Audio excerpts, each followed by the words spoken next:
এমনি আদম নবী সহ সমস্ত নবীরা একসাথে ডাক দিয়ে বলবে, এই জান্নাতের প্রহরীরা রে, আখির জামানার নবী রাহমাতুল লিল আলামিন না আসলে জান্নাতের গেট খুলে দিবা না?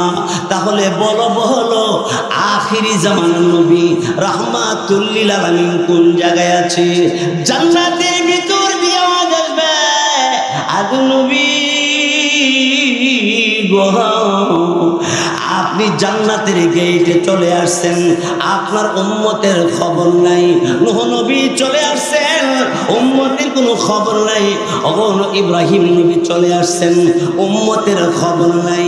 আপনাদের যার যার জান বাঁচানোর জন্য জান্নাতের গেটে চলে আসছেন, কিন্তু আখিরি জামানার নবী তিনি এখনো জান্নাতের গেটে আসে নাই।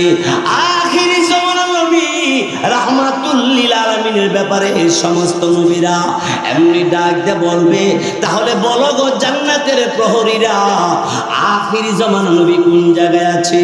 এমন সময় ডাক দিয়ে বলবে, জান্নাতের ভিতর থেকে আদম নবী আপনাদের সকলকে বইলা দেয়, আখিরি জামানার নবী রাহমাতুল লিল আলামিন তিনি একটা দৌড় মারে, ফুল চারাকের ফুলের গুড়ায় দাঁড়াইয়া সালামকে বলবে, আদম নবী আপনি মুরব্বী, পৃথিবীর জমিনের সর্বপ্রথম আপনি গেলেন, নবী গো আপনি ডাক দিলে মনে ভালো হয় দরজা খুলে দিবে, আমরা সব নবীরা জান্নাতে ঢুকবো। এমন সময় আদম আলাইহিস সালাম বলবে, জান্নাতের ভিতর কারা গো?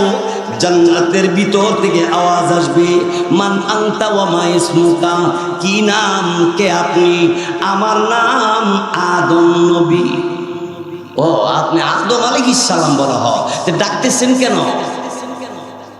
আদম নবী বললেন, এই জান্নাতের ভিতরে যারা আছো গো, জান্নাতের গেট একটু খুইলা দাও না, আমি জান্নাতে ঢুকবো।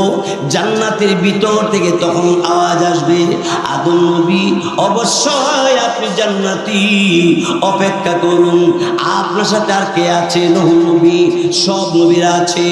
এমন সময় জান্নাতের ভিতর থেকে আওয়াজ দেয়া বলবে, কি গো আদম নবী, আপনি সহ যত নবীগণ আসছে সবাই বলেন অপেক্ষা করার জন্য। এবার আদম আলাইহিস সালাম বলবে, কেন অপেক্ষা করব?